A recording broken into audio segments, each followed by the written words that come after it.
Baik, terima kasih pimpinan. Assalamualaikum warahmatullahi wabarakatuh. Sebelum saya menyampaikan pendapat fraksi Partai Keadilan Sejahtera, kami ingin mengingatkan lazimnya pada pemberian pandangan fraksi tentu diawali dengan mendapatkan bahan secara lengkap. Oleh karenanya kami menyampaikan kepada pimpinan semestinya bahan secara lengkap sudah diterima oleh fraksi-fraksi untuk sudah dikoreksi keseluruhannya. Yang kedua, mengingat waktu yang diberikan sangat terbatas, apalagi bahan yang belum diterima, kami fraksi Partai Keadilan Sejahtera hanya akan membacakan resume dari sikap fraksi kami dan insya Allah akan diberikan secara lengkap pada hari Senin kepada Badan Legislasi dan juga kepada pemerintah. Pendapat akhir fraksi Partai Keadilan Sejahtera Dewan Perwakilan Rakyat Republik Indonesia terhadap rancangan Undang-Undang Cipta Kerja disampaikan oleh Lydia Hanifa, nomor anggota A427 Daerah Pemilihan Jawa Barat 1, Kota Bandung, Kota Cimahi. Bismillahirrahmanirrahim. Assalamualaikum warahmatullahi wabarakatuh. Salam sejahtera untuk kita semua. Yang sama-sama kita hormati pimpinan dan anggota Badan Legislasi DPR RI, perwakilan DPD RI, pemerintah yang dikoordinir oleh Menteri Koordinator Bidang Perekonomian beserta Bapak Ibu Menteri yang terhadir, Bapak Ibu hadirin sekalian yang dimuliakan. Segala puji dan syukur karyat Allah Subhanahu wa taala atas limpahan kasih sayang yang diberikan kepada kita. Mudah-mudahan senantiasa kita berada dalam kondisi yang sehat dan insya Allah kita bisa mengatasi musibah pandemi COVID-19 yang sedang kita hadapi ini. Salawat dan salam senantiasa tercurah bagi junjungan dan junjungan mulia kita Nabi Muhammad SAW, insan pilihan yang mengkhidmatkan kebijaksanaan dan kesolehan sosial sebagai tuntutan untuk memanusiakan manusia dalam bermasyarakat dan berkeadilan dan kesejahteraan. Pimpinan, anggota pemerintah dan hadirin sekalian yang berbahagia, rancangan Undang-Undang Cipta Kerja ini disusun dengan metode yang baru dan pendekatan yang baru ini adalah pengalaman baru bagi kita semua. Jangankan untuk membahasnya, membacanya saja sudah menimbulkan kerumitan tersendiri. Ada ketentuan yang dihapus, ditambah, dicabut, dan kata-kata yang sering berulang dalam pembahasan kita adalah direformulasi.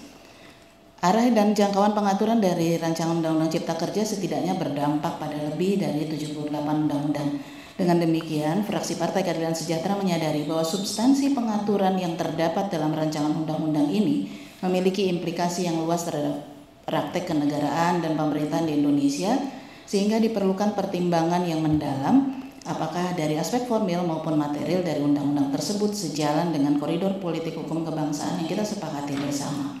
Setelah mengikuti jalannya sidang pembahasan pada Panja Badan Legislasi, fraksi PKS memberikan catatan sebagai berikut. Pertama, secara khusus fraksi PKS mengapresiasi sejumlah ketentuan dalam rancangan Undang-Undang Cipta Kerja terkait kemudahan berusaha yang apabila dijalankan secara konsisten dan konsekuen akan dapat memangkas dan menekan biaya bisnis proses di Indonesia.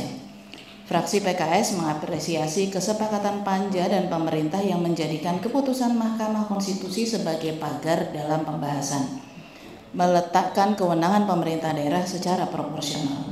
Selain itu, fraksi PKS juga memberikan apresiasi kepada Panja, RUU Cipta Kerja dan pemerintah yang telah dengan lapang hati menerima sebagian masukan kami dalam sejumlah pengaturan seperti pada Undang-Undang Jaminan Produk Halal dan beberapa pengaturan pada Undang-Undang UMKM dan Undang-Undang Perkoperasian, serta mencabut pembahasan sejumlah undang-undang yang dalam pandangan kami memuat substansi bertentangan dengan semangat konstitusi, seperti Undang-Undang Pers dan Undang-Undang terkait dengan klaster pendidikan. Proses pembahasan yang telah terjadi menjadi pembelajaran dan dalam kematangan berdemokrasi kita.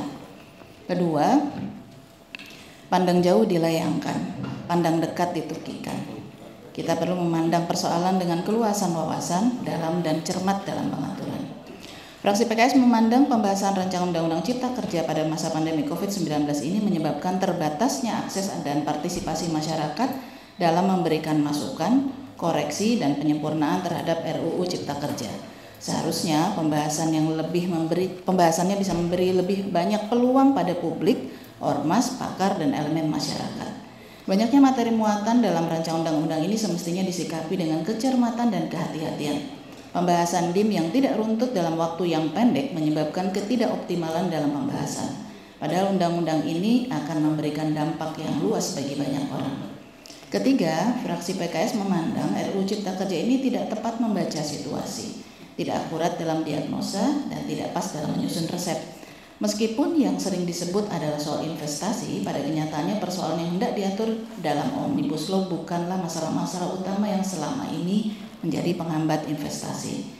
Contoh ketidaktepatan ini adalah formulasi pemberian pesangon yang tidak didasarkan atas analisa yang komprehensif, hanya melihat pada aspek ketidakberdayaan pengusaha tanpa melihat rata-rata lama masa kerja pekerja yang di PHK, sehingga nilai maksimal pesangon itu semestinya tidak menjadi momok bagi pengusaha. Keempat, secara substansi, fraksi PKS menilai sejumlah ketentuan dalam rancangan Undang-Undang Cipta Kerja masih memuat substansi yang bertentangan dengan politik hukum kebangsaan kita yang kita sepakati pasca amandemen konstitusi. Beberapa hal itu adalah: pertama, ancaman terhadap kedaulatan negara melalui pemberian kemudahan kepada pihak asing, termasuk juga ancaman terhadap kedaulatan pangan kita. Kedua, rancangan Undang-Undang Cipta Kerja memuat substansi pengaturan yang berpotensi menimbulkan kerugian terhadap tenaga kerja atau buruh melalui perubahan beberapa ketentuan yang lebih menguntungkan pengusaha, terutama pada pengaturan tentang kontrak kerja secara detail, upah, dan pesangon. Ketiga, rancangan Undang-Undang Cipta Kerja memuat pengaturan yang berpotensi menimbulkan kerusakan terhadap kelestarian lingkungan hidup.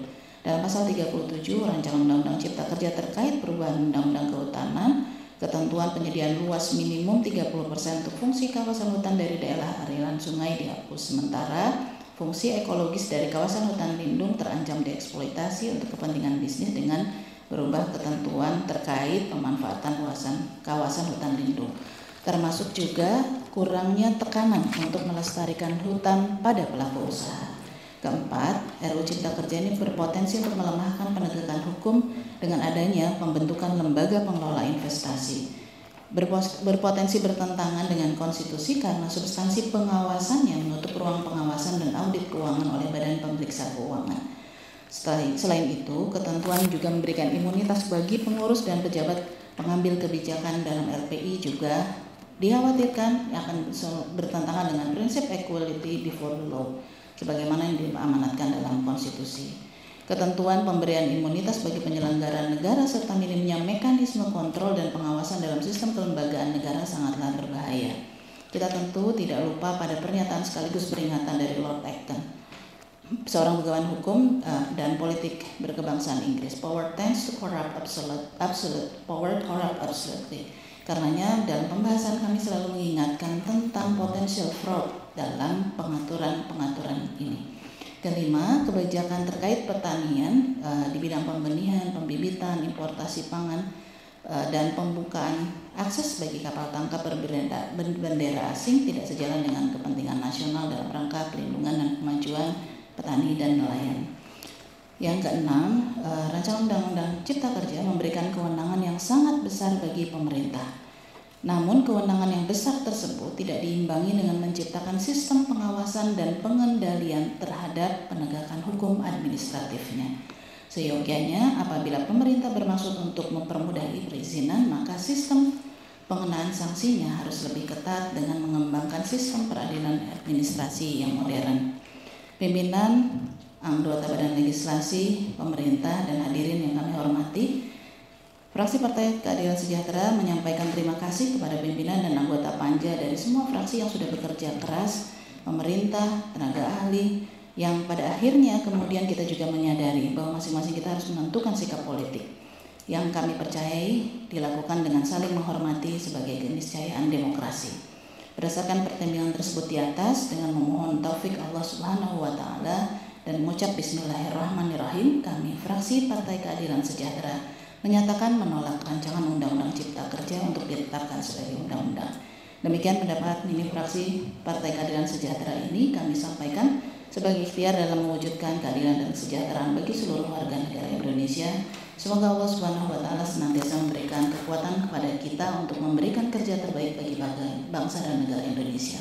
Atas perhatian pimpinan, anggota Badan Legislasi, pemerintah, dan hadirin yang kami hormati, Kami mengucapkan terima kasih. Billahi taufiq wal hidayah. Assalamualaikum warahmatullahi wabarakatuh. Jakarta, 3 Oktober 2020. Pimpinan fraksi Partai Keadilan Sejahtera di Dewan Perwakilan Rakyat Republik Indonesia, Dr. Haji Jazuli Juwaini MA, Ledia Hanifah Amalia. Terima kasih pimpinan, dan kami akan menyampaikan secara simbolis kepada pimpinan dan pemerintah.